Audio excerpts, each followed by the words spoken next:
देख रहे हैं सुदर्शन न्यूज। नमस्कार, बहुत स्वागत है आप सभी का हिमाचल समाचार में। मैं हूं आपके साथ संभव गुप्ता।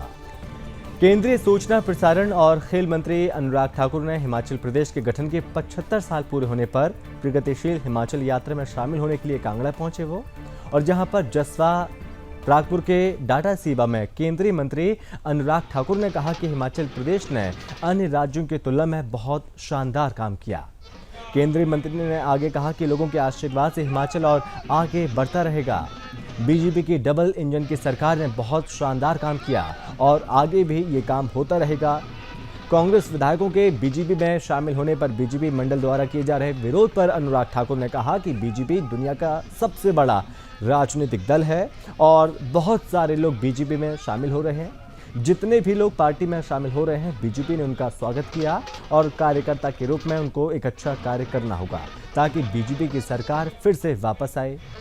केंद्रीय मंत्री ने आगे कहा कि जिस प्रकार से प्रदेश में बीजेपी के पक्ष में लहर बनी है, उससे निश्चित तौर से भाजपा फिर से सत्ता में वापसी करेगी और लोग भी चाहते हैं कि वो भाजपा में शामिल हों ताकि देश और प्रदेश का विकास हो।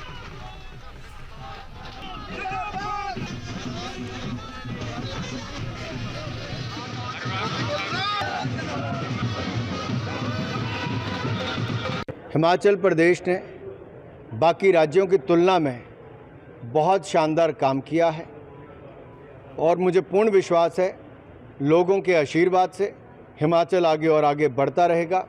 डबल इंजन की सरकार ने विशेष तौर पर शानदार काम किया है और आगे भी करेगी। इन नफ़ा नुकसान मीडिया के लोग देखते हैं। भारतीय जनता पार्टी दुनिया का सबसे बड़ा राजनीतिक दल है। बहुत सारे लोग भारतीय जनता पार्टी में शामिल होते हैं और समय रहते जैसा वो पार्टी के कार्यकर्ता के रूप में काम करते हैं, बहुत सारे लोगों को आगे बढ़ने का अवसर भी मिला, बहुत सारे लोगों को कार्यकर्ता के रूप में काम करने का अवसर भी मिला। ये व्यक्ति के ऊपर भी निर्भर करता है वो पार्टी में रहकर निष्ठावान तरीके से कैसे कार्यकर्ता के रूप में काम करता है। जितने भी लोग भारतीय जनता पार्टी में आ रहे हैं, भाजपा ने उनका स्वागत किया है और कार्यकर्ता के रूप में उनको एक अच्छा काम करना होगा ताकि भारतीय जनता पार्टी की सरकार फिर वापस आए। ये होता है जब परिवार बड़ा होता है। दुनिया का सबसे बड़ा राजनीतिक दल। राजगढ़ के बथौधार में एक सभा को संबोधित करते हुए देवभूमि क्षत्रिय समाज और साथ ही राष्ट्रीय देवभूमि जनहित पार्टी के अध्यक्ष रोमित ठाकुर ने बड़ा बयान दिया। यहां रोमित ठाकुर ने कहा कि सवर्ण समाज 62 लाख सवर्ण लोगों के हकों की लड़ाई लड़ रहा है और हिमाचल प्रदेश में आने वाला विधानसभा चुनाव बीजेपी, कांग्रेस और सवर्ण समाज के बीच होगा। बीजेपी और कांग्रेस की सरकारें सवर्ण विरोधी रही हैं। इन दलों ने सवर्ण समाज से आशीर्वाद लेकर विधायक, मंत्री और मुख्यमंत्री के पद तो हासिल कर लिए, लेकिन सत्ता में आने के बाद सवर्ण समाज के अधिकारों का हनन किया। और साथ ही रोमित ठाकुर ने कहा कि सवर्ण समाज ने कभी भी किसी के अधिकार छीनने की बात नहीं की, बल्कि वो सिर्फ अपने अधिकारों की बात करते हैं और राष्ट्रीय देवभूमि पार्टी से प्रदेश के लोगों को बेहतर विकल्प मिलेगा। मुझे आशा है उनको भी उनके ही एक राजपूत भाई ने उनको धोखा दिया और उस समय के बाद में मुसलमानों मोटे नेता। मैं आप लोगों से ये बात कहना चाहता हूँ कि आज ये जो विकल्प इस हिमाचल प्रदेश को देवभूमि क्षत्रिय संगठन और स्वर्ण मोर्चा के माध्यम से मिला है साथियों, ये आप लोगों का अपना विकल्प है, आप लोगों की अपनी पार्टी। कोई भी आज तक हमारे लिए आवाज उठाने के लिए खड़ा नहीं हो। एक भी नेता बड़े बड़े वायदा करते ही है मंचों के ऊपर जाकर, लेकिन जहां पर बात स्वर्ण समाज की आती है, एक शब्द नहीं निकलता इनके मुंह से। आप लोगों को ध्यान है कितने नेताओं ने स्वर्ण समाज के खिलाफ अपशब्दों का प्रयोग किया। आप लोगों को यह भी ध्यान है कि 2 से 3 घंटे के अंदर उनको माफिया मांगनी पड़ी। 51 साल में अगर हम लोगों ने अपने समाज की ताकत का एहसास करवाया, इन नेताओं की अकल ठिकाने लगा के हम लोगों ने अपनी ताकत का एहसास करवाया। सिरमौर के संगडाह में राजकीय वरिष्ठ माध्यमिक विद्यालय सेंच में छात्राओं की खेल प्रतियोगिता का आयोजन किया गया, जिसमें 19 साल से कम आयु वर्ग की छात्राओं ने इसमें हिस्सा लिया है। आगुदादी की प्रतियोगिता का शुभारंभ प्रधानकर्ता ठाकुर ने किया। इस मौके पर विद्यालय प्रधानाचार्य और संयुक्त सचिव अशोक कुमार, दीपक भारद्वाज, प्रेम सिंह, कमल शर्मा और कई विद्यालयों से आए अन्य प्रवक्ता, आचार्य, शारीरिक शिक्षक और ग्राम पंचायत के सभी सदस्य यहाँ पर उपस्थित रहे। प्रतियोगिता प्रभारी मधु पुंडीर ने बताया कि पहले दिन कबड्डी की मैच हुआ और जिसमें नौहराधार ने भवाई को, सेंच ने शेर तंदुला को और कोरग ने लुधियाना लुधियाना को और रजाना ने बड़क को हराया। वहीं दूसरी ओर वॉलीबॉल प्रतियोगिता में कोटी धीमान ने चाडना और हरिपुरधार ने लाना पालन को पराजित किया और अगले दौर में प्रवेश किया। वहीं खो खो प्रतियोगिता में भवाई ने हरिपुरधार को, सांगना सताहन ने लाना चलता को और साथ ही भलार भावना ने बड़क को हराया। वहीं बैडमिंटन की प्रतियोगिता ने नौराहा धार व साथ ही घडोरी ने अपने पहले मैच जीतकर दूसरे दौर में प्रवेश किया। इन प्रतियोगिताओं का समापन 25 अगस्त को होगा। देश का नाम रोशन कर रही है।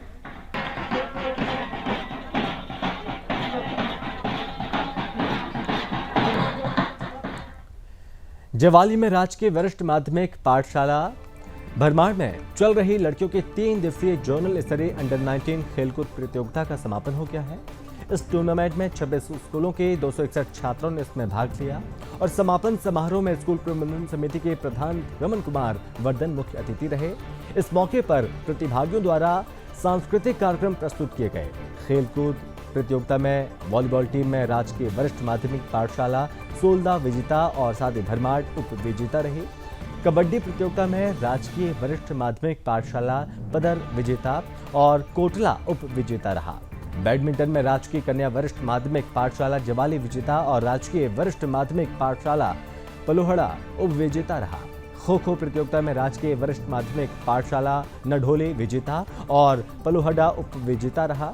बेस्ट मार्च पास्ट का खिताब राजकीय वरिष्ठ माध्यमिक पाठशाला भरमाड़ को मिला और सभी विजेताओं को मुख्य अतिथि रमन कुमार वर्धन ने ट्रॉफियां भेंट की और उन्हें सम्मानित किया।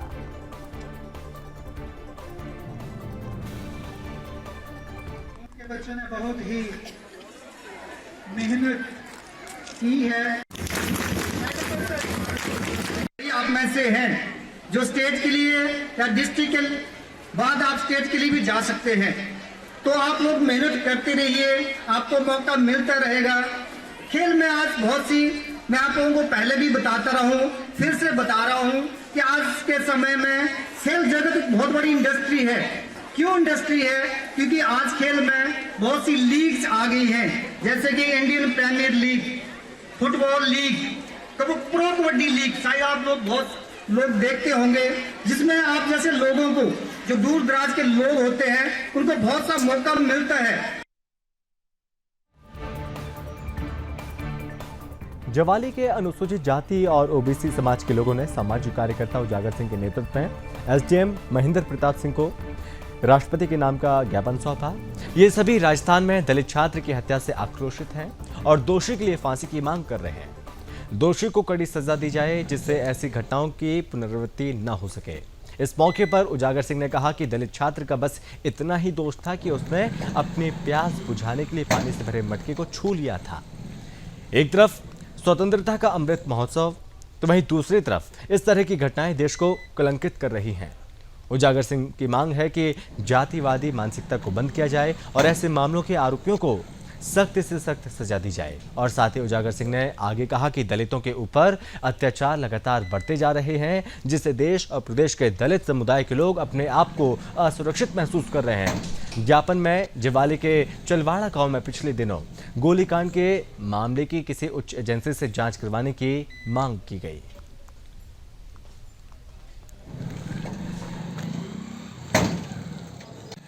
पूरे देश में दलित के ऊपर अत्याचार हो रहे हैं। हाल ही में राजस्थान में एक बच्चे को, छोटे से बच्चे को पीट के मार डाला कि मटके के पानी पीने के लिए। तो हिंदुस्तान में कानून की कोई चीज़ रही नहीं, कोई नहीं है। पता आज आप लोगों के सामने नहीं है और मीडिया बहुत अच्छा दिखा रहा है उसको। अभी कुछ पिछले महीने की बात है, एक तिलवाड़ा में दलित बच्चे को गोली मार दी गई और आज दिन तक जवाली पुलिस उसमें कोई भी जांच नहीं कर सकी है। और इसी के साथ हिमाचल समाचार में बस इतना ही। आप बने रहिए सुदर्शन न्यूज के साथ। जय हिंद।